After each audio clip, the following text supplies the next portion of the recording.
শিক্ষার্থী এলেও হচ্ছে না ক্লাস। চাকরি শুরুতে 11তম গ্রেডের বেতন সহ 3 দাবিতে বিভিন্ন জেলায় কর্মবিরতি পালন করছেন প্রাথমিকের সহকারী শিক্ষকরা। এতে বন্ধ রয়েছে শ্রেণী কার্যক্রম। এ বিষয়ে বিস্তারিত জানাতে ময়মনসিংহ থেকে সরাসরি যুক্ত হচ্ছেন সহকর্মী ওবায়দুল হক।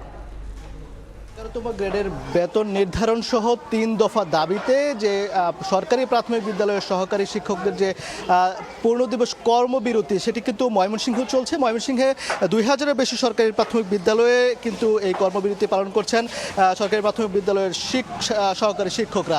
আপনারা নিশ্চয়ই দেখতে পাচ্ছেন যে যারা স্কুলে এসেছেন যারা শিক্ষার্থী তারা কিন্তু মোটামুটি হেসে খেলে আনন্দে অনেকটা সময় কাটাচ্ছেন, অনেকটা গল্প গুজব করে সময় কাটাচ্ছেন বা খেলাধুলা করে সময় কাটাচ্ছেন। তবে যারা শিক্ষক যারা রয়েছেন তারা কিন্তু মাঝে মধ্যে ক্লাসে যাচ্ছেন এবং তাদেরকে বিভিন্ন লেখা দিয়ে তাদেরকে ক্লাসরুমে ব্যস্ত রাখছেন, এমনটি কিন্তু শিক্ষকরা জানিয়েছেন। তো তারা যদি বলছেন যে শিক্ষার্থীরা যেন ক্লাসে থাকে এবং তারা যেন কোনো ধরনের উচ্ছৃঙ্খল না হয় সেই জন্য আসলে তাদেরকে ক্লাসে বসিয়ে রাখা হচ্ছে, নানা ধরনের লেখা বা পড়া দিয়ে আসলে তাদেরকে ক্লাসে রাখা হচ্ছে। অন্যদিকে কিছু সময়ের জন্য ক্লাসরুমে থাকলেও আবার শিক্ষক যারা রয়েছেন তারা কিন্তু শিক্ষক কক্ষে তারা কিন্তু মোটামুটি অলস সময় কাটাচ্ছেন।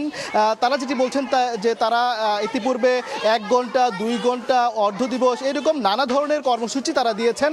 তবে এখনো পর্যন্ত তাদের যে মূল 3টি দাবি সেই দাবি কিন্তু এখন পর্যন্ত তারা এই বিষয়ে তারা সরকার এই বিষয়ে সুরাহা কোনো কিছু করেনি, যার ফলে আজকে তারা পূর্ণ দিবস কর্মবিরতিতে যেতে বাধ্য হয়েছেন। এবং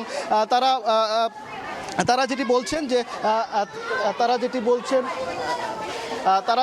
যে তারা ক্লাসে ফিরে যেতে চান এবং এই যেন কর্মবিরতি না করতে হয় এমনটি আসলে শিক্ষকরা চান। এই জন্য তারা সরকারের দৃষ্টি কামনা করেছেন দ্রুত যেন এই বিষয়ে সুরাহা করা হয় এবং তাদের যে 3 দফা দাবি এই দাবি মেনে নেওয়া হয়। এই ছিল ময়মনসিংহ থেকে আমার কাছে কর্মবিরতির সবশেষ খবর। আমরা সরাসরি যুক্ত ছিলাম ময়মনসিংহ থেকে।